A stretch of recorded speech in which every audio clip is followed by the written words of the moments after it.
सदाशिवसमारम्भाम् शङ्कराचार्यमध्यमाम् अस्मदाचार्यपर्यन्ताम् वन्दे गुरुपरम्पराम्। हरिः ओम्। श्रीगुरुभ्यो नमः। हरिः ओम्। ఆత్మబంధువులారా, ఈరోజు మనం అష్టావకర గీత 16వ పాఠం చూడబోతున్నాం. 11వ శ్లోకం 3వ అధ్యాయంలో 3వ అధ్యాయం మనం ముగించబోతున్నాం. 11వ శ్లోకం మాయా మాత్రమిదం విశ్వం పశ్యన్ విగత కౌతుకః అపి సన్నిహితే మృత్యౌ కథం త్రస్యతి ధీరదీః. ఈ ప్రపంచం మాయా కార్యం, మిథ్య అని తెలిసినటువంటి జ్ఞాని మృత్యువుకు భయపడ్డు. మనం ఈ 3, 4 అధ్యాయాల్లో, అంటే 4వ అధ్యాయం మనం చూడబోతున్నాం. ఈ 3, 4 అధ్యాయాల్లో ముక్తి కోసం తప్పనిసరిగా సన్యాసం తీసుకోవాలా, మోక్షం కావాలంటే సన్యాసం తీసుకోవాలా అనే విషయం చర్చిస్తున్నాం. కొంతమంది తప్పనిసరి సన్యాసం తీసుకోవాల్సిందే తప్పనిసరిగా అంటారు, కొంతమంది అవసరం లేదు అని అంటుంటారు. ఇది ఒక పెద్ద వాదన, ఇది ఒక పెద్ద డిబేట్, ఇది ఒక పెద్ద చర్చ. ఇప్పటికీ నడుస్తూనే ఉంటుంది ఈ చర్చ. ఇక్కడ అష్టావకర గీతలో జనకుడిని నిమిత్తంగా చేసుకుని ఇచ్చిన బోధ సారాంశం ఏమిటంటే, సన్యాసం తీసుకోవాల్సిన అవసరం లేదు, గృహస్థు కూడా మోక్షమును పొందవచ్చు. కాకపోతే 2 చిన్ని షరతులు ఉన్నాయి. ఏంటంటే, మైండ్, మన మనస్సుకి 2 అర్హతలు ఉండాలి. ఏమిటి? ఆత్మతత్వాన్ని స్పష్టంగా అర్థం చేసుకోవాలి మనస్సు. అంటే దీన్ని జ్ఞాననిష్ట అంటారు. అంటే ఆత్మజ్ఞానం పొంది ఉండాలి, అదొకటి. రెండోది ఏంటంటే, జ్ఞాన యోగ్యత కలిగి ఉండాలి.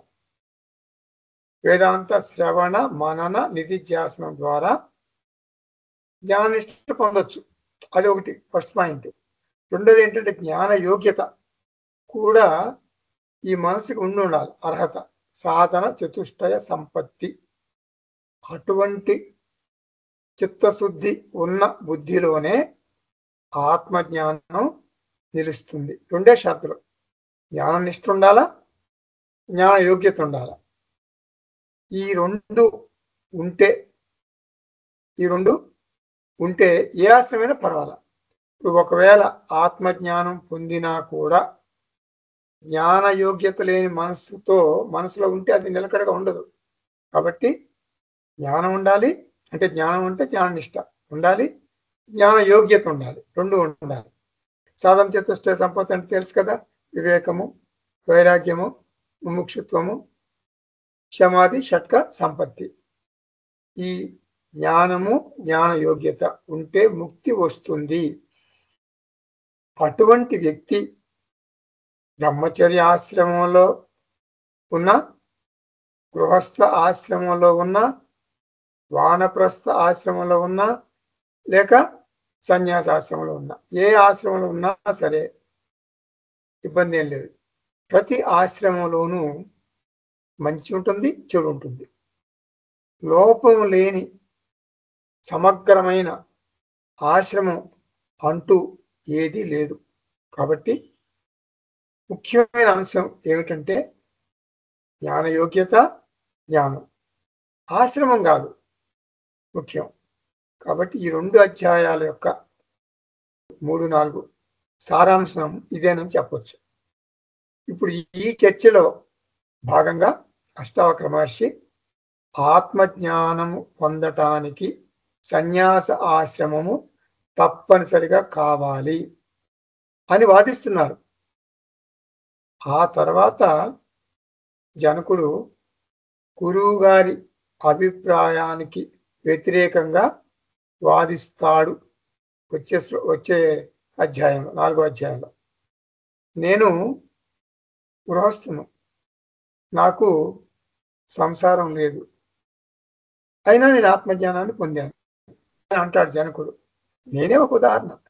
నేను జ్ఞాని గృహస్థు, నేను మరియు అసంసారి ముక్తుణ్ణి.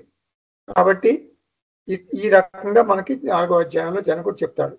ఇప్పుడు అసలు విషయానికి వద్దాం. అంటే అష్టావక్ర మహర్షి ఏమంటున్నాడు? జనక, నీవు నిజంగా జ్ఞాని అయితే భార్య పిల్లలను కుటుంబాన్ని ఎందుకు వదిలిపెట్టడం లేదు అని హేళన చేస్తున్నాడు. నీవు జ్ఞాని అయితే కుటుంబాన్ని, పిల్లల్ని, భార్యని, ఇంటిని, ఆస్తిపాస్తుల్ని, హోదాని అన్నింటిని వదిలేయాలి. నిజంగా నీవు జ్ఞాని అయితే కుటుంబాన్ని వదిలి బయటికి రా. సన్యాసం అంటే ఎందుకు భయపడుతున్నావు? ప్రేమానురాగాలకు, అనుబంధాలకు నిలయమైనటువంటి గృహస్థాశ్రమాన్ని వదిలిపెట్టు. వైరాగ్యానికి నిలయమైనటువంటి సన్యాస ఆశ్రమం తీసుకో. మోక్షదేవ విభీషిక అన్నాడు 8వ శ్లోకంలో అష్టావక్ర మహర్షి. అంటే నీకు సన్యాసాశ్రమం అంటే భయం ఎందుకు? నిజమైన జ్ఞాని యొక్క లక్షణాలని చెప్తున్నాడు అష్టావక్ర మహర్షి. ఏంటి నిజమైన జ్ఞాన లక్షణాలు? సర్వసంగ పరిత్యాగి, భార్య పిల్లలు కుటుంబం లేవు, సన్యాసి, స్వేచ్ఛగా సంచరిస్తాడు, ప్రారబ్ధ కర్మలు ఇచ్చే సుఖ దుఃఖాలకు చెలించడు, ఆయన దేహానికి దీర్ఘాయుష్ ఉంటే సంతోషం, అల్పాయుష్ ఉన్నా కూడా సంతోషమే. దేహానికి మంచి రుచికరమైనటువంటి మృష్టాన్న భోజనం లభిస్తే సంతోషిస్తాడు, మంచిదే. కానీ ఒక అరకొర భోజనం లభించినా కూడా కృంగిపోడు. యదృశ్చ లాభ సంతుష్ట. సన్యాసి జీవ జగత్ ఈశ్వర త్రిపుటిని వదిలేశాడు. నిరంతరం ఆత్మ అనాత్మ ఈ ద్విపుటిలోనే రమిస్తాడు. ఈ సృష్టిలోని అన్ని జీవుల్ని ఎలా చూస్తాడో తన దేహాన్ని కూడా అలాగే అనాత్మగా చూస్తాడు. దేహం అనాత్మ, మనస్సు అనాత్మ, జగత్తు అనాత్మ.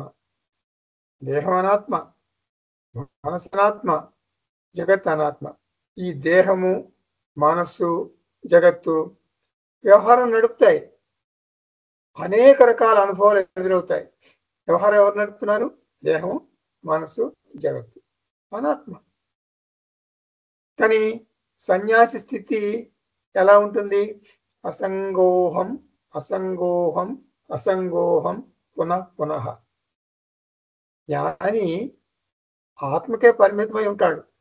జ్ఞాని అనాత్మ ప్రపంచాన్ని ఎలా చూస్తాడు? 11వ శ్లోకంలో మనకు చెప్పారు. ఇదం విశ్వం పశ్యన్. అంటే ఈ దృశ్య అనాత్మ ప్రపంచం, జగత్తు, కుటుంబం, దేహం, మనోబుద్ధులు అన్ని అనాత్మ ప్రపంచం కిందకే వస్తాయి. జ్ఞానం ఏం చేస్తాడు? అనాత్మకు దూరంగా, వేరుగా, అసంగంగా ఉంటాడు. అంటే భౌతికంగా కాదు, అంటే వివేకంతో మానసికంగా దూరంగా ఉంటాడు. అతని వైఖరి ఎలా ఉంటుందంటే మాయా మాత్రం పశ్యం. ఈ ప్రపంచం అంతా ఒక మాయ.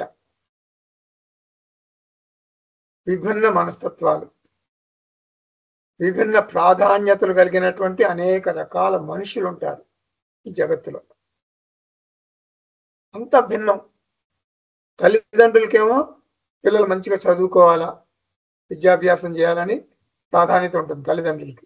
పిల్లలకి ఏముంటుంది?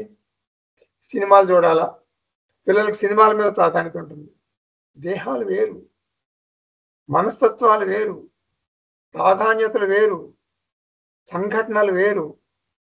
ఈ భేదాలే, ఈ వ్యత్యాసమే, ఈ తేడాలే సృష్టి యొక్క ముఖ్యమైనటువంటి స్వభావం, మాయ స్వభావం. అందాక ఎందుకు? ఇద్దరు మనుషుల బొటన వేలు ముద్రలు ఒకే రకంగా ఉండవు. అసలు ఆలోచన విధానం ఇద్దరు మనుషులు ఒకే రకంగా ఉండదు. జ్ఞాని ఈ అసమానతల్ని, ఈ భిన్న ప్రవృత్తుల్ని అంగీకరిస్తాడు, ఆమోదిస్తాడు. తన అభిప్రాయాన్ని అందరూ గౌరవించాలి అని అనుకోడు జ్ఞాని. మాయ అంటే రెండు మనసులు ఒకే రకంగా ఆలోచించవు. ఇప్పుడు మనకి న్యూస్ పేపర్లో మరి లెటర్స్ టు ది ఎడిటర్ కాలం వస్తుంది. అంటే అదే న్యూస్ పేపర్ గురించి కొంతమంది అనుకూలంగా రాస్తారు, కొంతమంది ప్రతికూలంగా రాస్తారు. ఈ వ్యత్యాసాలను అంగీకరించాలి. మాయ ఇప్పుడు చెప్పాను కదా, భిన్న ప్రవృత్తులు ఉంటాయి, వెరైటీ. ఇంగ్లీష్లో అయితే వెరైటీ అంటారు. ఇంకొక ముఖ్యమైనటువంటి గుణం ఏంటంటే మాయకి మార్పుకు లోనవుతుంది. అంటే చేంజ్. ఒకటేమో ఇంగ్లీష్లో వెరైటీ, రెండోది ఇంగ్లీష్లో చేంజ్ అంటే మార్పు. మార్పుకు లోనవుతుంది, మనసు మారుతుంది, విలువలు మారిపోతాయి, మన అంచనాలు మారిపోతాయి, మన గమ్యాలు మారుతాయి, మన లక్ష్యాలు మారుతాయి. మార్పు మాయ అంటే మాయ అంటే పదార్థం కదా, పదార్థం యొక్క స్వభావం. దేహము, మనస్సు అవన్నీ మాయ కిందకే వస్తాయి. ఒక్కసారి నీ గతాన్ని పరికించి చూస్తే, నీ గతాన్ని భిన్నంగా ఉండటం, మార్పు చెందటం, ఈ రెండు మాయా స్వభావాలే. ఏం చెప్పాను?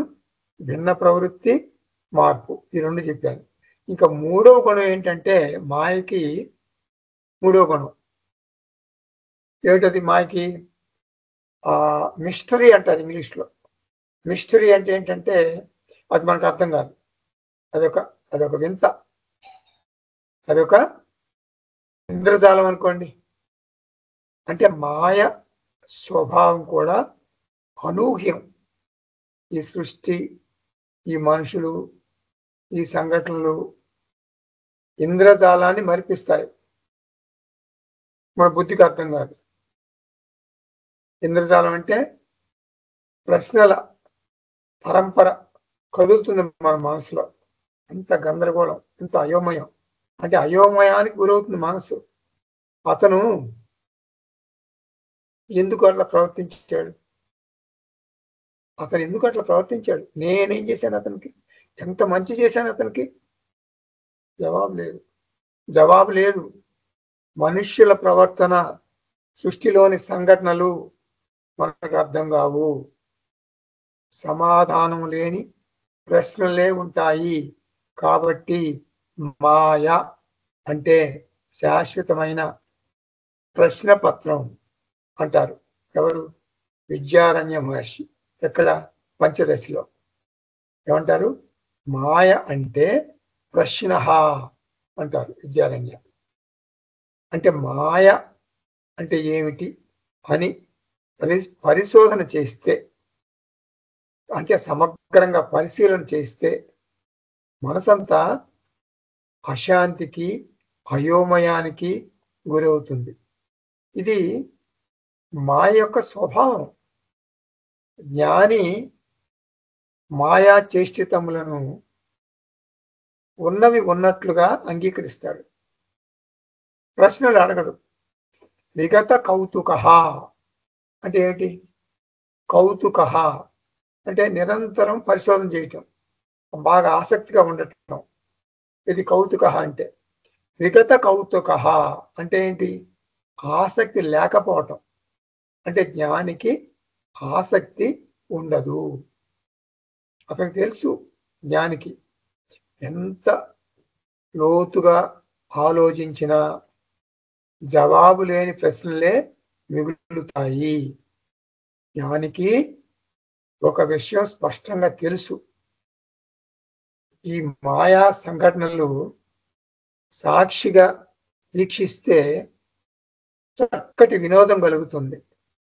ఆందోళనలు, ఆవేదనలు ఉండవు. సాక్షిగా చూడటం అంటే ఏమిటి? సాక్షిగా చూడటం అంటే నా దేహము, నా మనస్సు, నా కుటుంబం అంతా అనాత్మగా దృశ్య ప్రపంచంలాగా చూడగలగాలి.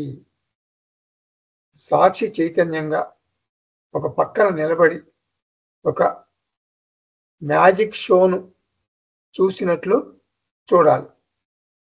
ఇప్పుడు మెజిషియన్ ఉంటాడు, అతను ఏం చేస్తాడు? తన టోపీలో నుంచి చాలా చీరలు తెప్పిస్తాడు. చీరలు, శారీస్ టోపీలోంచి. వెళ్ళు, మ్యాజిక్ షో చూడు, వినోదించు, తిరిగిరా, అంతే. ప్రశ్నలు ఉండవు. ఎలా తెప్పించాడు టోపీలోంచి? సాక్షిగా వీక్షిస్తే వినోదం. అలా కాకుండా కర్తృత్వ భావంతో చూస్తే అన్నీ చిక్కుముడిలే. ఒక ఉచ్చులో చిక్కుకుని గిలగిలా కొట్టుకుంటావు. నీకు వినోదం కావాలా, చిక్కుముడి కావాలా? నిర్ణయం నీదే. కర్తృత్వ భావన అంటే అహంకర్త అనే ఆలోచన, సాక్షిని పూర్తిగా విస్మరించటం. సంఘటనలతో ప్రమేయం పెట్టుకోకు. అందువలన అప్పుడప్పుడు ఆత్మ అనాత్మ ద్విపుటిలోకి రావాలి. గ్రీన్ రూమ్లోకి వచ్చి జీవ జగతీశ్వర త్రిపుటి అంతా ఒక నాటకం, అదంతా ఒక బోటకం అని నవ్వుకోవాలి. ఆత్మనైన నన్ను మిథ్య అనాత్మ ఏమీ చేయలేదు అని అనుకోవాలి. నీ వీపు మీద నీవే చరుచుకుని శబాష్ శబాష్ వండర్ఫుల్ అని నిన్ను నువ్వే మెచ్చుకోవాలి. సంఘటనలతో ప్రమేయం పెట్టుకోకపోతే ఏమిటి ప్రయోజనం? పుట్టుక, మరణం, వ్యాధులు, కుటుంబం, ఈ బంధువులు, ఈ దేహ సమస్యలు, ఇతర సమస్యలు, అన్ని సంఘటనలు కూడా మంచి వినోదాన్ని ఇస్తాయి. హాయిగా మన బటర్ఫ్లై లాగా గాలిలో తేలిపోతున్నట్టు ఉంటుంది జీవితం. జ్ఞానికి అసలు మరణ భయం కూడా ఉండదు. అంతేకాదు, వృద్ధాప్యం వస్తుంది అనే బెంగ కూడా ఉండదు. దేహాభిమానం ఉంటే వృద్ధాప్యం, మరణం ఇదంతా ఒక పెద్ద విషాదం. మృత్యౌ సన్నిహితే అపి అంటే మరణం ఆసన్నమైనప్పుడు కూడా ధీరదీహి అంటే ఏమిటి? సాక్షి భావ జ్ఞాని తన దేహాన్ని మాయికం శరీరంగా చూస్తాడు. ఆత్మబంధువులారా, కోట్ల కోట్ల కోట్ల దేహాల్లో ఈ దేహం కూడా ఒకటి. క్షీణించటం, మరణించటం అనేది దేహ స్వభావం. నా దేహానికి ఏమైనా విశేషం ఉంటుందా? ఇది మాయ యొక్క స్వభావం. ధీరదీహి అంటే ఆత్మ అనాత్మ ద్విపుటిలో ఉన్నటువంటి వివేకంగా ఉన్నటువంటి జ్ఞాని కథం ప్రశ్యతి, అతనికి తన మరణం గురించి కానీ కుటుంబ సభ్యుల మరణం గురించి కానీ భయం ఎందుకుంటుంది? నా దేహం ఎప్పుడు మరణిస్తుంది, నా దేహం ఎప్పుడు మరణిస్తుంది? అది కూడా ఒక అంతు దరి లేని ఒక గొప్ప రహస్యం. మనకి అసలు బొత్తిగా తెలియదు. భార్యాభర్తల మధ్య ఇది ఒక పెద్ద చర్చ నడుస్తుంటుంది ఒక వయసు వచ్చిన తర్వాత. అంటే 70+ వచ్చిన తర్వాత ఏమండి నేనే ముందర చనిపోతాను, మీరు ఎలా వంట చేసుకుంటారో మరి ఎలా చేస్తారో, నేను ముందర చనిపోతాను అంటే భర్త ఏమంటాడంటే కాదు నేనే ముందర చనిపోతాను, నేను లేకుండా నువ్వెలా బతుకుతావో ఒకసారి ఆలోచించుకో అని భార్యాభర్తలు ఇలా చర్చించుకుంటూ ఉంటారు, వాదించుకుంటూ ఉంటారు. సరే ఎవరో ఒకరు ముందర చనిపోతారు కానీ తెలియదు, ఎవరికి తెలియదు, అది ఒక రహస్యం. ఒక్కొక్కప్పుడు ఏం చేస్తాడు జ్యోతిష్కుడు చెప్తాడు, ఫలానా రోజు ఫలానా టైంకి నువ్వు చనిపోతావు అని చెప్తాడు పక్కాగా. అయ్యయ్యో అని ఆ టైం కోసం మనం ఎదురు చూస్తాం భయంగా. ఆ రోజు మరి చెప్పాడు కదా క్లియర్గా జ్యోతిష్కుడు, ఫలానా రోజు ఫలానా టైం అని. ఇంకా ఆ రోజు వరకు మనం అంతా టెన్షన్ పెట్టుకుని ఆ రోజు చనిపోతామని మనం చాలా మంది దగ్గర వాళ్ళకి చుట్టాల కాళ్ళకి చెప్పుకుంటాం. ఇంకొంతమంది ఇంటికి కూడా వస్తారు చనిపోతామేమోనని, కానీ జరగదు. నేను కూడా ఒకసారి వెళ్ళాను అట్లా, ఎవరో చెప్పారు చనిపోతాను నేనని చెప్తే మేమంతా వెళ్ళాం చాలా మంది, ఒక 200-300 మంది వెళ్ళాం చుట్టుపక్కల. అంటే చెప్పాడు కదా ఆయన చాలా పెద్ద సిద్ధాంతి అంటారు ఆయన్ని. మేము వెళ్ళిన టైంకి ఆయన చెప్పే టైంకి చనిపోలేదు. ఆ పడక కుర్చీలు కూర్చుని అటు ఇటు ఊగాడు, అన్నాడు. వాళ్ళంతా ఇంట్లో వాళ్ళంతా ఏడ్చారు, అంతా అయిపోయింది. చివరికి ఆయన చనిపోలేదు. అప్పుడు మేమంతా టైంకి చనిపోలేదని అనుకుంటుంటే అప్పుడు వాళ్ళ ఇంట్లో వాళ్ళు చనిపోయాడు, పైకి వెళ్తే వాళ్ళ ఇంకా సిద్ధాంత్ గారు మీరు కొన్ని రోజులు ఉండాలి, ఇంకా మీరు అప్పుడే చనిపోకూడదు అని వాళ్ళు చెప్పారట. అందుకని మళ్ళీ వెనక్కి తిరిగి వచ్చాడని చెప్పారు మాకు. సరే అది నమ్మకం కాదనుకోండి. సో కాబట్టి జ్యోతిష్కుడు చెప్పినా కూడా మనకు జరగదు. అంటే జ్యోతిష్యం తప్ప ఏమో మనకు తెలియదు. ఆ టైం జ్యోతిష్యుడు చెప్పిన టైంకి చావు రాలేదు, అమ్మా చావు రాలేదని హాయిగా ఊపిరి పీల్చుకుంటాం. ఆ మాయ గురించి తెలుసుకోవాలని ప్రయత్నించి భంగపడవద్దు. దేహం పడిపోయే వరకు వినోదం లాగా, ఒక వేడుకలాగా సాక్షి చైతన్య భావంతో వీక్షించు. ఇదంతా ఎవరు చెప్తున్నారు? అష్టావక్ర మహర్షి చెప్తున్నారు. ఇప్పుడు 12వ శ్లోకం చూద్దాం. నిస్పృహం మానసంయస్య నైరాశ్యేపి మహాత్మనః తస్యాత్ అజ్ఞాన తృప్తస్య తులనాకేన జాయతే. ఎవడు తృప్తిగా ఉంటాడో ఆత్మానందంతో అటువంటి జ్ఞానిని మనం అసలు ఎవరితో పోల్చలేం. ఇది తాత్పర్యం సింపుల్గా. అంటే జ్ఞాని మనస్సు ఎంతో తేలిగ్గా ప్రశాంతంగా ఉంటుంది, ఒత్తిడి ఉండదు, ఆందోళన అసలు ఉండదు. ఈ మాయా ప్రపంచం గురించి 100,000 ప్రశ్నలు అతని మనసులో అసలు ఉదయించవు. చూస్తాడు ఊరికనే, అట్లా మారే అనాత్మను చూస్తాడు. తప్పు అంచనాలు వేసుకోడు. అంటే ఏమిటి? ఎక్స్పెక్టేషన్స్ అనమాట ఇంగ్లీష్లో. అనాత్మ ఇలా ఉండాలి అని సొంత అభిప్రాయాలు పెట్టుకోడు. ఈ ప్రపంచ పోకడను చూసి ఒక న్యాయవాదిలాగా వాదించడు, ఒక న్యాయాధిపతిలాగా తీర్పు చెప్పడు. ఎందుకు అసలు భగవంతుడు ఇలా చేస్తున్నాడు అని శోకించడు. అతని మనస్సు తేలిగ్గా ఉంటుంది. ఆత్మజ్ఞాన తృప్తస్య, అతను సంతోషంగా ఉంటాడు. ఎందుకు సంతోషం? నేను సత్యం, జగత్తు మాయ. సత్య స్వరూపమైన నేను మాయా సంఘటనలకు చెలించను. మాయ వినోదం కోసం ఉంది. జ్ఞానికి ఈ విషయం స్పష్టంగా తెలుసు. ఏం తెలుసు? నేను సత్యం, సాక్షి.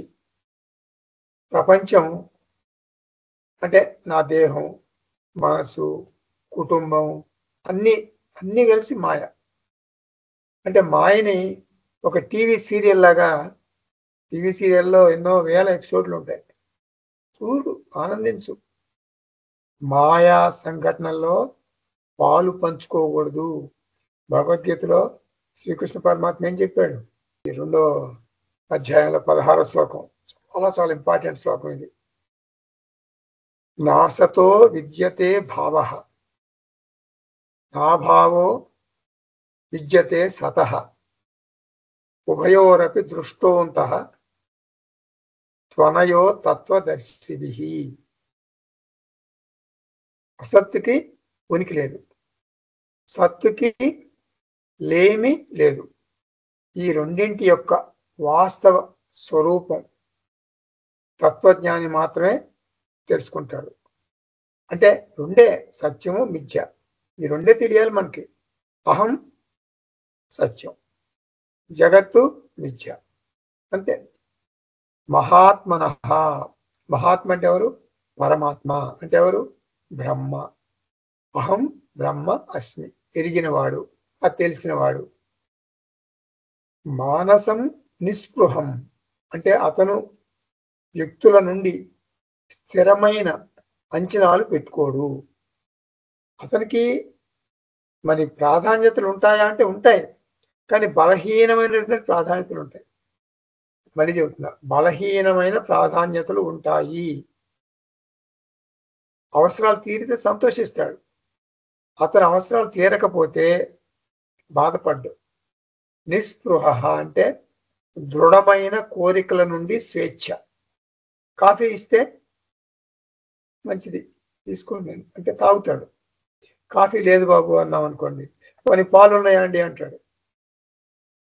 పాలు కూడా లేవు బాబు అంటే కొంచెం ఏమైనా మంచినీళ్ళు ఇస్తారా అంటాడు.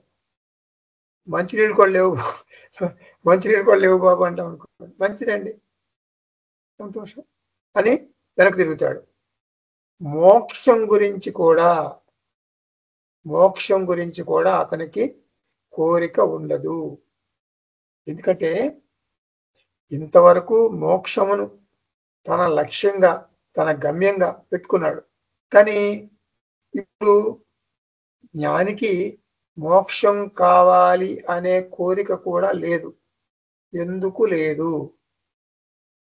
అతనికి అప్పటికే మోక్షం వచ్చేసిందని తెలుసు.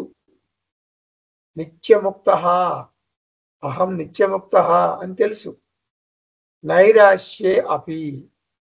నైరాశ్యే అపి అంటే కోరికలు ఏమీ లేకపోవటం అంటే మోక్షం. అతను సాధకుడు కాదు, సాధించేశాడు. ఆత్మజ్ఞానేన తృప్త, అతని మనస్సు నిత్యము ప్రశాంతంగానే, తేలిగ్గానే, ఒత్తిడి లేకుండానే ఉంటుంది. అహంకారము ద్వారా ఏం చేయాలో అది చేస్తాడు. అహంకారం అంటే బాడీ మైండ్ సెన్స్ కాంప్లెక్స్. ఏం చేయాలో చేస్తాడు. అంటే ఒక నటుడు లాగా ఒక నటుడు ఉంటాడు, అతను రాజుగా నటిస్తాడు, లేదా భటుడుగా నటిస్తాడు, లేదా ఒక బెచ్చగాళ్ళలాగా నటిస్తాడు. అంతే. జ్ఞాని మనసు తేలిక, అజ్ఞాని మనసు బాగా భారంగా ఉంటుంది. ఎన్లైటన్మెంట్ అంటారు ఇంగ్లీష్లో, అంటే లైట్ మైండ్. ఎన్లైట్మెంట్ లేని వాడికి హెవీ మైండ్.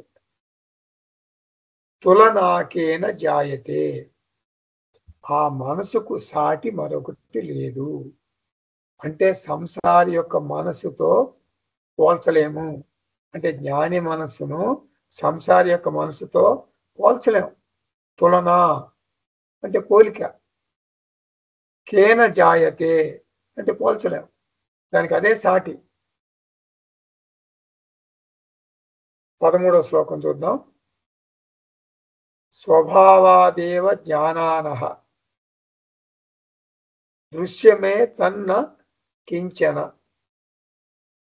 ఇదం గ్రాహ్యమిదం త్యాజ్యం సకిం పశ్యతి ధీరదీః. ఈ ప్రపంచం మిథ్య, ఈ ప్రపంచం మిథ్య. ఇటువంటి నిశ్చయ జ్ఞానం కలిగినటువంటి జ్ఞాని అది సత్యం అని ఎలా అనుకుంటాడు? అనుకోడు కదా. జ్ఞానికి జగత్తు మాయ అని తెలుసు. మాయ అంటే ఏమిటి? మాయ అంటే బాగా విచారణ చేస్తే, మళ్ళీ చెబుతున్నా, మాయ అంటే ఏమిటి, అసలు మాయ అంటే ఏమిటి, మాయ అంటే ఏమిటి అని బాగా మనం ఎంక్వైరీ చేస్తే, విచారణ చేస్తే ఉండదు, మాయ ఉండదు అక్కడ. ఇప్పుడు ఇక్కడ ఒక పెద్ద బిల్డింగ్ ఉంది, భవంతి ఉంది. భవంతి అంటే భవంతి బిల్డింగే కదా. ఎంక్వైరీ చేస్తున్నాం, విచారణ చేస్తున్నాం, అంటే రీసెర్చ్ చేస్తున్నాం మనం. భవంతి అనగా ఏమిటి? భవంతి అనగా ఇసుక, సిమెంటు, మరి ఐరన్ రాడ్స్, ఇనుప చెవులు, కొన్ని ఇటుకలు, అంతే కదా. వాటిని చక్కగా మనం మేస్త్రి ద్వారా పేర్చి చక్కగా చేస్తే భవంతి అయింది. మళ్ళీ ఇటుకలు అనగా ఏమి అంటే కొన్ని మట్టి రేణువులు కలిస్తే ఇటుకయింది. ఇలా పరిశోధన చేస్తే ఏమీ మిగలదు. మీకు ఇంకా బాగా అర్థం కావాలంటే ఒక ఉల్లిపాయ తీసుకోండి. ఉల్లిపాయని తీసుకుని ఒక్కొక్క పొర ఒలిస్తే చివరకు ఏమీ మిగలదు. సైన్స్ ప్రకారం పరిశోధన చేసినా కూడా ఇదే కదా. ఇప్పుడు బిల్డింగ్ ఉంది, బిల్డింగు అణువుల సముదాయం, మాలిక్యూల్స్ ఏమంటాయి? మాలిక్యూల్స్ యాటమ్స్, అణువులు, పరమాణువులు, అణువులు. అణువు అంటే మాలిక్యూల్స్, పరమాణువులు అంటే యాటమ్స్. సో మాలిక్యూల్స్, తర్వాత వాటిలో యాటమ్స్. మాలిక్యూల్స్ ఏమో ఎలిమెంట్స్ లో ఉంటాయి. సో ఎలిమెంట్స్, మాలిక్యూల్స్, యాటమ్స్, పరమాణువుల సముదాయం. ఫైనల్ గా పరమాణువులు ఏముంటాయి? ఎలక్ట్రాన్స్, ప్రోటాన్స్, న్యూట్రాన్స్, ఒక శక్తి. ఇంకా లోపలికి వెళ్తే ఒక ఎనర్జీ, శక్తి సముదాయం, మంచి ఒక కదిలేటటువంటి శక్తి, మూవింగ్ ఎనర్జీ అన్నమాట. చివరికి ఈ సృష్టి అంతా కూడా ఒక కదిలే శక్తి. నీ కొడుకు ఎవరు? ఒక కదిలే శక్తి. నీ కూతురు ఎవరు? కదిలే శక్తి. సైన్స్ ప్రకారం తల్లి మూవింగ్ ఎనర్జీ, తండ్రి ఎనర్జీ, మనవుడు ఎనర్జీ. ఎవరెవరితో మనకి అనుబంధం ఉందో వారందరూ మనకు మాయ వలన అలా కనిపిస్తున్నారు, అలా అనిపిస్తున్నారు. నిజానికి వారంతా కదిలే శక్తి, అవ్యక్తంగా ఉండేటటువంటి ఒక శక్తి మనకు ఈ రూపాల్లో కనిపిస్తూ ఉంది. ఇలా లోతుగా పరిశోధన చేసిన కొలది ఈ ప్రపంచంలోని వస్తువులు, వ్యక్తులు అదృశ్యమైపోయి ఏమీ మిగలదు. చివరకు దృక్కులోనే దృశ్యం అంతా ఉంది. సాక్షి చైతన్యంలోనే ఈ జగత్తంతా ఉంది. స్పష్టంగా, యథార్థంగా, కళ్ళకు కట్టినట్లు మనం అనుభవించేటటువంటి స్వప్న ప్రపంచం, నాకు సుఖ దుఃఖాలను కలిగించేటటువంటి స్వప్న ప్రపంచం ఎక్కడుంది? ఈ స్వప్న ప్రపంచం అంతా మేలుకున్న వ్యక్తిలోనే ఉంది. ఈ స్వప్న ప్రపంచం అంతా మేలుకున్న వ్యక్తిలోనే ఉంది, బయట ఏమీ లేదు. శాస్త్ర ప్రమాణంతో పరిశీలన చేస్తే కూడా జాగ్రత్త ప్రపంచం అంతా, ఇందాక స్వప్న ప్రపంచం ఉన్నాం కదా, ఇప్పుడు జాగ్రత్త ప్రపంచం అంతా కూడా సాక్షి జ్ఞానిలోనే ఉంది, బయట లేదు. ప్రపంచాన్ని నేనే సృష్టించాను, కానీ దాని మాయలో చిక్కుకున్నాను. ఎవరు? నేనే చిక్కుకున్నాను. స్వప్న ప్రపంచం నేనే సృష్టించాను. స్వప్న ప్రపంచం చూసి నేనే భయపడి పరుగులు పెడుతున్నాను, రక్షించండి రక్షించండి అని శరణు వేడుతున్నాను. అలాగే జాగ్రత్త ప్రపంచాన్ని నేనే సృష్టించాను. ఈ జాగ్రత్త ప్రపంచం నన్ను బాధలు పెడుతోంది అని శోకిస్తున్నాను.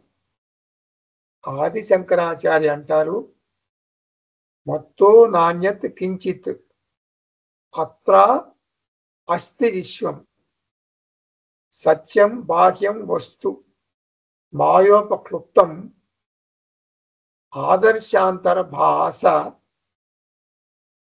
మానస్య తుల్యం మయి అద్వైతే భాతి తస్మాత్ శివోహం. అంటే నీవు ఈ విషయం మీద ధ్యానం చెయ్యి. ఏ విషయం మీద? ఇప్పుడు మనం చెప్పుకునేటువంటి విషయం మీద. అంటే ఆత్మసత్యం, జగత్తు మిథ్య. మాయలో చిక్కోకు, జగత్తు మాయలో చిక్కుకోకు. ప్రపంచాన్ని వాడుకో, వినోదం కోసం వాడుకో, కానీ మాయలో పడకు. మాయగా తెలియకపోతే అది ఒక శాపం. మాయ యొక్క స్వభావం ఏమిటి? మాయ యొక్క స్వభావం ఏమిటి? విచారణ చేస్తే అది గాల్లో కలిసిపోతుంది, ఏమీ మిగలదు. ఎగ్జాంపుల్ ఉల్లిపాయ. ఏతత్ దృశ్యం అంటే ఈ వ్యక్త ప్రపంచం నా దృష్టి భ్రాంతి. ఏతత్ నా కించన అంటే ఏంటి? యథార్థానికి ఏమి లేదు, ఖాళీ, డొల్ల, అంటే పదార్థం లేదు. అసారహ నిస్సారం. అసారే ఖలు సంసారే సారం నాస్తి నా కించన. సారం లేదు. ప్రపంచములోని సారం ఎవరు? నేను, సాక్షి చైతన్యం. ఏతత్ దృశ్యం నా కించన. అది ఎందుకు ఇలా ఉంది? స్వభావాదేవ అంటే అది మా యొక్క స్వభావం. ఇప్పుడు ఒక పాత్రలో నీరు తీసుకుని స్టవ్ మీద పెట్టి వేడి చేసాం. నీరు ఎలా ఉంది అంటే వేడిగా ఉందంటాం. నీరు ఎందుకు వేడిగా ఉంది అంటే ఏం చెప్తావు? పాత్ర వేడిగా ఉంది, అందుకని నీరు కూడా వేడిగా ఉంది అంటాం. పాత్ర ఎందుకు వేడిగా ఉంది అంటే ఏం చెప్తావు? అంటే స్టవ్ మీద ఉంది, కింద అగ్ని ఉంది కదా, అందుకని పాత్ర వేడిగా ఉంది, అగ్ని మీద ఉంది కాబట్టి. అగ్ని ఎందుకు వేడిగా ఉంది అని అడిగితే ఏం చెప్తావు? ఆ పాత్ర వేడిగా ఉంది కాబట్టి అగ్ని వేడిగా ఉంది అని అనకూడదు. అగ్ని వేడిగా ఎందుకు ఉంది అంటే ఏం చెప్పాలి? వేడిగా ఉండటం అగ్ని యొక్క స్వభావం కాబట్టి. అలాగే ప్రపంచం ఎందుకు మిస్టరీ, ఎందుకు మాయ అంటున్నాం? అంతు చిక్కదు, ఇది ఒక పెద్ద రహస్యం. ఎందుకు? అది మాయ కాబట్టి. మాయ మిస్టరీగా ఎందుకుంది అంటే అది మాయ కాబట్టి. అంతే, ఇంకా వేరే ఆన్సర్ లేదు. అంటే మాయ స్వభావం గురించి తెలుసుకోవాలి అని ప్రయత్నించకు, అది దాని స్వభావం అంతే. మరి అసలు మాయ ఎందుకుంది అడిగితే, అట్లా అడిగితే అది కూడా దాని స్వభావమే. అది మరి ఓకే, స్వభావమే. మరి అది శాపంగా ఎందుకు పరిణమించింది? అది స్వభావం కాదు, శాపం కాదు. అది మాయా శాపం కాదు, నువ్వు అనుకుంటున్నావు. అది ఆశీర్వచనం, అది బ్లెస్సింగ్, కర్స్ కాదు. అది ఆనందదాయకం, నిర్గుణం, నిష్కలం, శాంతం, శుద్ధం, ముక్తం. ఇట్లా ఉన్నావు అనుకో, నేను ఆత్మ, నేను నిర్గుణం, నేను నిష్కలం, నేను సర్వవ్యాపం, ఇట్లా ఆ ఆత్మ లక్షణాలన్నీ పెట్టుకోండి. అలా ఉంటే మాయ లేదు, అంతా ఆత్మే. నీకు బోరు కొట్టినప్పుడు మాయ లేదంటే శరీరాలు కూడా లేవు కదా, జగత్తు లేదు కదా, ఏం లేదు, ఇంకా బోరు కొట్టేస్తుంది కదా. అసలు అష్టావకర గీత క్లాస్ కూడా ఉండదు. నేను అష్టావకర గీత క్లాస్ మీరు ఉంటున్నారు, నేను చెప్తున్నాను. ఇదంతా మాయ కదా. ఆత్మ అయితే నా గురువు నైవ శిష్య అంటాం. గురువు లేడు, శిష్యుడు లేడు. కాబట్టి మాయ ఉండాలి, కానీ మాయను మనం వినోదంగా చూడాలి. కష్టపెట్టడం మాయ యొక్క స్వభావం కాదు. మాయ నిజానికి ఆనందమయం. నేను స్వయంగా మాయను బాధలమయం చేసుకుంటున్నాను. అజ్ఞానం వల్ల, నా అయోమయ ధోరణి వల్ల మాయను శాపంగా నేను భావిస్తున్నాను. మరి మరి టీవీ సీరియల్ అలా ఎందుకుంది అని అడుగుతామా? లేదు. వినోదంగా చూస్తాం, వినోదం కోసం చూస్తాం టీవీ సీరియల్. ఆత్మ నిత్యం, మాయ నిత్యం. ఆత్మ నిత్యం, మాయ కూడా నిత్యమే.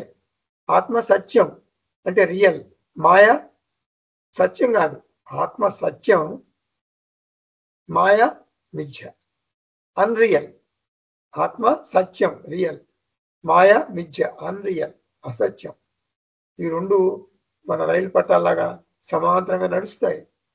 అవి అలా ఉండని, నువ్వు బాధపడుకో, అర్థం చేసుకో. కాబట్టి స్వభావాదేవ ఏతత్ దృశ్యం కించన నా అస్తి. దృశ్యం అంటే ప్రపంచం. ఈ ప్రపంచం ఉన్నట్లు కనిపిస్తుంది కానీ నిజానికి లేదు. ఇది జానానః అంటే వివేకికి ఈ విషయం తెలుసు. అనేక రకాలుగా ఉంటుంది. ఏం చెప్పాను? Variety, change, mystery. 3 మాటలు చెప్పాను. ఎవరికి? మాయకి. మాయ స్వభావాలు ఏమిటి? భిన్నంగా ఉంటుంది, మార్పుకు లోనవుతుంది, రహస్యంగా ఉంటుంది, అంతు చెక్కదు, దరి చెక్కదు. ఇది మాయ. మాయ అంటే అనేకం అంటే వెరైటీ, చేంజ్ అంటే మార్పు చెందుతుంది, అంతు చెక్కని రహస్యం. ఈ 3 వెరైటీ, చేంజ్, మిస్టరీ. ఇది అర్థం చేసుకున్న జ్ఞాని జగత్తులోని సంఘటనలన్నీ కూడా సమానంగా స్వీకరిస్తాడు. రాగద్వేషాలు ఉండవు, ఇష్టాయిష్టాలు ఉండవు. మరి మన గట్టి గట్టి మొండి అంచనాలు, పట్టుదలలు ఉండవు. నేను అనుకున్నట్లు, నేను కోరుకున్నట్లు నా కొడుకు ప్రవర్తన ఉండాలి, నేను కోరుకున్నట్లుగా నా కోడలు ఉండాలి, మరి గురువు గారి అష్టావక్ర గీత నేను అనుకున్నట్టుగా చెప్పాలి, అట్లా ఏమి ఉండవు. మీరు అనుకున్నట్టు క్లాస్ చెప్తే అది ఎట్లా కుదురుతుంది? అట్లాంటి అంచనాలు పెట్టుకోకూడదు కదా. ఇదం గ్రాహ్యం, ఇదం త్యాజ్యం, ఇది అంగీకారం, ఇది అంగీకారం కాదు, ఇలా అనుకోకూడదు. భగవద్గీత ప్రకారం చెప్పాలంటే తీవ్రమైన రాగద్వేషాలని అర్థం. ఇట్లా ఈ విధంగా ధీరదీహి అంటే జ్ఞాని సహ కిం పశ్యతి, జగత్తును ఈ భావంతో చూస్తాడా అంటే చూడడు అని అర్థం.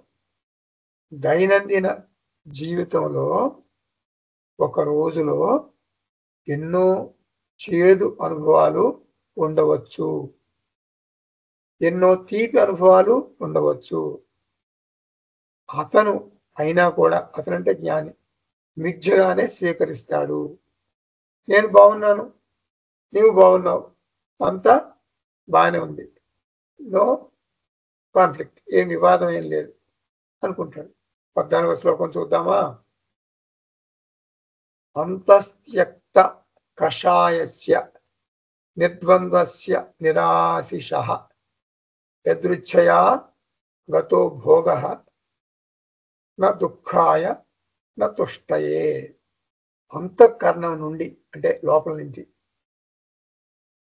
విషయ వాసనలను తొలగించుకున్నటువంటి జ్ఞాని తనకు ప్రారబ్ధవశాత్తు కలిగినటువంటి శీతోష్ణాది ద్వంద్వాలకు హర్షం గాని శోకం గాని పొందడు. అంటే జ్ఞానికి తృప్తి, సంతోషం జగత్తు నుంచి వచ్చినవి కాదు, తన అంతఃకరణలోని మార్పు వలన కలిగాయి. అంటే అంతర్గత మార్పు అతనికి ఆధ్యాత్మిక విజయానికి కారణమైంది. ఇప్పుడు జీవితంలో విజయం సాధించాను అంటే అర్థం బాహ్య సంఘటనల కారణం కాదు, కేవలం అంతర్గత మార్పు వల్లనే అది జరుగుతుంది. అంతర్గత మార్పు అనగా ఏమిటి? అంటే జగత్తు నుండి, ఈ కుటుంబ సభ్యుల నుండి దృఢమైన అంచనాలు పెట్టుకుని జీవించటం అనేటటువంటి దాని నుండి స్వేచ్ఛ లభించింది. అది అంతర్గత మార్పు అంటే. చిన్ని చిన్ని కోరికలు ఉండొచ్చు, తప్పులేదు. ఇప్పుడు మనం బఫే డిన్నర్కి వెళ్ళాం, నాకు జిలేబీ ఇష్టం. ఆ బఫే డిన్నర్లో జిలేబీ ఉంది, పెట్టుకుని తిన్నాం. ఏదో డబుల్ కా మీఠా ఉంది, పెట్టుకుని తిన్నాం. అది లేదు, మంచిది, ఆ ఉన్న వాటిలో ఏదో పెట్టుకుని తింటాం. ఏది కావాలో తీసుకోవచ్చు ఉంటే, కానీ ఇబ్బంది కలిగించేటటువంటి బలమైన కోరికలు ఉండవు. ఈ శ్లోకంలో ఏమన్నారంటే దృఢమైన అంచనాల్ని కషాయం అన్నారు. అంటే తీవ్రమైనటువంటి రాగద్వేషాలు. కషాయం అంటే రాగద్వేషాలు, తాగే కషాయం కాదు. జ్ఞాని రాగద్వేషాలను వదిలేశాడు. తన మనస్సు అంటే తన మనస్సు నుండి రాగద్వేషాలు తొలగించుకున్నాడు. కాబట్టి నిర్ద్వంద్వస్య అంటే ద్వంద్వముల నుండి స్వేచ్ఛను పొందాడు. అతను అంటే జ్ఞాని జగత్తును ఇష్టం అయిష్టం అని రెండు భాగాలుగా విభజించాడు. అంటే రాగద్వేషాలు లేకుండా అందరితోనూ కలిసిపోతాడు. నిరాశిష అంటే భవిష్యత్తు గురించి కూడా గట్టి అంచనాలు పెట్టుకోడు. నిర్ద్వంద్వ వర్తమానం, నిరాశిష అంటే భవిష్యత్తు, అంటే వర్తమానాన్ని స్వీకరిస్తాడు. భవిష్యత్తు ఎలా ఉన్నా కూడా ఆనందంగా స్వీకరిస్తాడు. యదృచ్ఛయ ఆగత భోగ. యదృచ్ఛ అంటే ప్రారంభం అని అర్థం. అంటే ప్రారంభం కూడా ఒక మిస్టరీ కదా, ఎందుకంటే అది అదృష్టం. అదృష్టం అంటే కనపడుతుంది మనకి, అదృష్టం అంటే కనపడదు. మన ప్రారంభం మనకు తెలియదు. భోగ అంటే అనుభవం, అంటే ప్రారంభ అనుభవాలు సుఖ భోగ లేక దుఃఖ భోగ తెలియదు. ఏది వచ్చినా కూడా నా దుఃఖాయ శోకించడు, నా తుష్టయే అతిగా పొంగిపోడు. అటువంటి సన్యాసి జ్ఞాని గొప్పవాడు. జనక నీవు అటువంటి జ్ఞాని అయితే ఇంకా గృహస్థాశ్రమంలో ఎందుకున్నావు? దీనికి జనకుని జవాబు మనం 4వ ప్రకరణంలో చూస్తాం. కిందటి క్లాసులో సింపుల్గా అంటే అష్టావక్ర గీత నాకు అర్థం కావటం లేదు అనే వాళ్ళకి నేనేం చెప్పాను? కర్మయోగ బాగా ప్రాక్టీస్ చేయాలని చెప్పాను. కర్మయోగ అంటే ఏం చెప్పాను? రైడ్, RIDE అంటే రెడ్యూస్ చెడ్డ కర్మలు, ఇంక్రీజ్ మంచి కర్మలు. చెడ్డ కర్మలు అంటే శాస్త్ర నిషిద్ధ కర్మలు, మంచి కర్మలు అంటే శాస్త్ర విహిత కర్మలు. డి అంటే dedicate all actions to lord అంటే భగవంతుడి కర్మలన్నీ అర్పించాల. ఈ అంటే ఎక్స్పీరియన్స్ ఎవ్రీథింగ్ యాజ్ ఈశ్వర ప్రసాద. ఇవన్నీ మనం కిందటి క్లాస్లో చెప్పుకున్నాం. ఇలా చేస్తే ఏమొస్తుందని చెప్పాను? 4 Sలు వస్తాయని చెప్పాను. సెల్ఫ్ ఎస్టీమ్, తర్వాత సెరెనిటీ, తర్వాత సెటప్. ఏ సెటప్ ఉన్నా కూడా మనం ఓకే చేస్తాం, ఆనర్ చేస్తాం. తర్వాత స్పిరిచువల్ గ్రోత్, ఇది సాక్షాత్ లాభం. ఇంకా సాకార లాభం ఏం చెప్పాను నేను? కామ్నెస్, మరి కరేజియస్గా మైండ్ ఉంటుంది, తర్వాత కాన్ఫిడెంట్ మైండ్ ఉంటుంది, తర్వాత చీర్ఫుల్ మైండ్ ఉంటుంది. 4 Cలు వస్తాయని చెప్పాను. చక్కగా కోపం తగ్గిపోతుంది, ఫ్రీక్వెంట్గా కోపం రాదు, వచ్చినా కూడా ఇంటెన్సిటీ ఎక్కువ ఉండదు, వచ్చిన మరి రికవరీ పీరియడ్ కూడా తగ్గిపోతుంది. 1 minute 2 minutesలో చల్లారిపోతుంది. ఇది చెప్పుకున్నాం మనం. అయితే ఆత్మబంధులారా, ఈ దశలో మనం ఒక 2 పనులు చేయాలి. ఒకటి ఏంటంటే port reduction, PORT, port reduction. అది స్వామీజీ చెప్తారు ఈ మాటల్లో. పోర్ట్ అంటే PORT. P అంటే ఏమిటి? Position, POSI. ఇంకోటి పొసెషన్, పిఓఎస్ఎస్ఈ. అది పొసెషన్ అంటే ఆస్తిపాస్తులు, పొజిషన్ అంటే హోదాలు. ఈ హోదాల గురించి, ఆస్తిపాస్తుల గురించి కొంచెం మర్చిపోతే మంచిది. అంటే కనపడిన ప్రతి మనిషి దగ్గర నీవు సంపాదించిన ఐశ్వర్యం గురించి ఏకరువు పెట్టకూడదు, కొంచెం తగ్గించుకోవాలని. కొంతమంది నేను చూశాను, పరిచయం చేసి భార్యను పరిచయం చేస్తారు. ఏమంటే నా భార్య కొంచెం లో ఫ్యామిలీ నుంచి వచ్చిందండి, లో లెవెల్ నుంచి వచ్చిందండి, మేము మొదటి నుంచి ధనవంతులం అండి అంటారు. అది అవసరమా? అంటే అది మదం అన్నమాట. అది ఆ సంపదలో వచ్చినటువంటి మదం అలా అనిపిస్తుంది. అలా కొంతమంది పొజిషన్, హోదా, నేను డైరెక్టర్ అండి, నేను ఐఏఎస్ ఆఫీసర్ అండి, ఐపీఎస్ ఆఫీసర్ అండి, నేను చైర్మన్ అండి ఏదో అంటుంటారు. వాళ్ళు ఎట్లా ఉంటారంటే పొజిషన్కి ఎంత అంకితం అయిపోతారంటే కొంతమందికి షేక్ హ్యాండ్ కూడా ఇవ్వరు. వాళ్ళు షేక్ హ్యాండ్ ఇవ్వడానికి కూడా భయపడతారు, కాంప్లెక్స్ ఫీల్ అవుతారు, సుపీరియారిటీ కాంప్లెక్స్. సో కాబట్టి పొజిషన్ వాటి వల్ల ఇబ్బందులు ఉండకూడదు మనకి, అవి పక్కన పెట్టాలి. తర్వాత ఏం చెప్పాను, పిఓఆర్టీ అంటే ఆబ్లిగేషన్, అంటే మొహమాటంతో ఏ పని కూడా నెత్తినేసుకోకూడదు. అట్లాగే రిలేషన్ అంటే పెద్ద డైరీ నింపేస్తారు రిలేటివ్స్ని, ప్రతి ఫంక్షన్స్కి వెళ్ళిపోతారు, లేదా వాళ్ళ ఇంట్లో చాలా ఫంక్షన్స్ చేసుకుంటారు. ఈ బంధాలు, బంధుత్వాలు ఇవి కొంచెం తగ్గించుకోవాలి. తర్వాత ట్రాన్సాక్షన్స్ అంటే వ్యవహారాలు. పి అంటే పొజిషన్ అన్నాను, పొజిషన్ అన్నాను, ఓ అంటే ఆబ్లిగేషన్ అన్నాను, ఆర్ అంటే రిలేషన్స్ అన్నాను, టీ అంటే ట్రాన్సాక్షన్స్, వ్యవహారాలు కూడా మనం తగ్గించుకోవాలి. అంటే ఇప్పుడు అంటే శాస్త్రంలోకి రావాలంటే అవి తగ్గాలి, అవి తగ్గితేనే మనం శాస్త్రంలోకి ప్రవేశించగలం. తర్వాత క్లాస్ రిజెక్షన్ అన్నాను, ఇంకోటి, రెండు వదలాలి. ఫోర్త్ రిడక్షన్ అన్నాను, క్లాస్ రిజెక్షన్. క్లాస్ రిజెక్షన్ అంటే ఏమిటంటే CLASP. సిఎల్ అంటే క్లెయిమింగ్ ఎవ్రీథింగ్ యాజ్ మైండ్, అంటే దేహాభిమానం అన్నమాట. ఇందాకేమో ఫోర్త్ అంటేనేమో అది మమకారం, బంధుత్వాలు అవన్నీ. ఇదేంటంటే దేహాభిమానం, అహంకారం అన్నమాట. అదేమో మమకారం, ఇది అహంకారం. అంటే క్లెయిమింగ్ ఎవ్రీథింగ్ యాజ్ మైండ్, ఇది నేనే చేశా, ఇది నా వల్లనే సాధ్యమైంది, ఇలా గొప్పలు చెప్పుకుంటూ మన బతుకుని కొనసాగించటం క్లెయిమింగ్ అన్నమాట.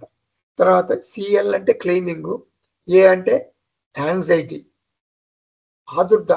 ఆతురత, అంటే తనను అందరూ గౌరవించాలనేట, మెచ్చుకోవాలనే తపన.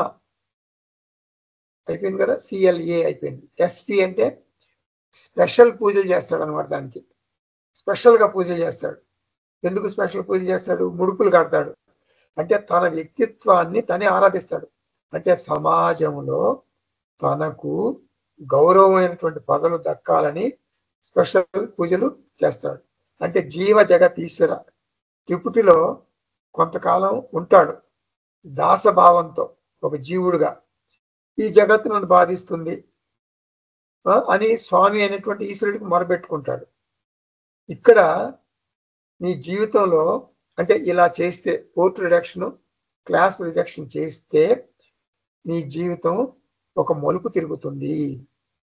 ఏమిటా మలుపు అంటే నీకు ఆత్మ అనాత్మ ఫార్మెట్, ఆత్మ అనాత్మ స్థితికి రావటానికి ఒక బీజం పడిపోతుంది. ఆ బీజం ఏమిటి? గురు బోధ నీకు అర్థమవుతుంది. గురువు చెప్పేటటువంటి విషయం ఒక కర్పూరపు బుద్ధితో నీవు బాగా అర్థం చేసుకుంటావు. ఆత్మ అభిమాన నిష్ఠలో ఉంటావు, అనాత్మ అభిమానాన్ని కొంచెం త్యజిస్తావు, అటువంటి కర్పూరపు బుద్ధిని పొందుతావు. కాబట్టి ఆత్మబంధువులారా, ఎలాగో ఒకలాగా కష్టపడి శాస్త్రం చెప్పినటువంటి సాధనలు చేయండి. ఇటువంటి అర్హత పొందితే ఆటోమేటిక్గా మీరు శాస్త్రాన్ని బాగా అర్థం చేసుకుంటారనమాట. అంతా శాస్త్రమే, ఆచరణలో శాస్త్రం, వ్యవహారంలో శాస్త్రం. నీ ఇంట్లో నీవే ఉంటావు, మార్పులు జరిగిపోతాయి. అంటే రమణ మహర్షి లాగా, రామకృష్ణ పరమహంస లాగా అసంగంగా, పవిత్రంగా జీవిస్తావు. అంటే ప్రారంధం ఉన్నంత వరకు జీవన్ముక్త స్థితిలో నువ్వు జీవిస్తావు. తర్వాత దేహత్యాగం చేసి విదేహముక్తిని పొందుతావు, అంటే జన్మరాహిత్యం పొందుతావు. ఇది మంద బుద్ధి కలవారు చేసేటటువంటి మంచి ప్రణాళిక. నాది మంద బుద్ధి, నాకు అర్థం కాదు, నాకు జ్ఞానయోగం అర్థం కాదు, ఆత్మానాత్మ అర్థం కాదు, నేను ఎంతవరకు కర్మయోగాలను ఉంటాను అనుకునే వాళ్ళకు చెప్పేటటువంటి ఒక చిట్కా. ఏం చెప్పాను చిట్కా? RIDE రైడ్ చేస్తే 4 Sలు వస్తాయి, తర్వాత 4 Cలు వస్తాయి, తర్వాత FIR reduction of FIR, increase of 4C reduction of FIR, తర్వాత port reduction PORT port reduction, claps rejection. ఇంతవరకు మనం చెప్పుకున్నాం. ఇది జరిగితే ఆటోమేటిక్ గా జీవ జగత్ ఈశ్వర స్థితి నుంచి ఆత్మ అనాత్మ స్థితికి మనం రాగలుగుతాం. గురుబోధ అర్థం చేసుకోగలుగుతాం, జ్ఞాన నిష్టలో ఉండగలుగుతాం. ఇది మంద బుద్ధి గలవారికి నేను ఇచ్చేటటువంటి ఒక చిట్కా. అప్పుడు మీకు అష్టావకర గీత అంటే ఆత్మబోధ, ఆత్మ విద్య, బ్రహ్మ జ్ఞానం మీకు చాలా చాలా తేలిగ్గా కలగటానికి ఒక సోపానం లాగా ఇవన్నీ పనిచేస్తాయి. నేను చెప్పిన మాటలు ఏమిటాయి? రైడ్, 4S, 4C, తర్వాత FIR, PORT port, CLASP clasp. ఇది ఒక చిన్న చిట్కా అన్నమాట. ఇది మీరు ఆచరించడం కోసం నేను చెప్పాను. మీరంతా ఆచరిస్తారని, బాగా కర్మయోగ ఫాలో అవుతారని, ఉపాసన యోగ బాగా ఫాలో అవుతారని, ఆ తర్వాత అష్టావకర గీత బాగా ఇంకా బాగా అర్థం చేసుకుంటారని నేను పూర్తిగా విశ్వసిస్తున్నాను. ఓం తత్సత్. సర్వం శ్రీకృష్ణార్పణమస్తు. ఓం పూర్ణమదః పూర్ణమిదం పూర్ణాత్ పూర్ణముదచ్యతే పూర్ణస్య పూర్ణమాదాయ పూర్ణమేవావశిష్యతే. ఓం శాంతి శాంతి శాంతి. హరి ఓం. శ్రీ గురుభ్యో నమః. హరి ఓం.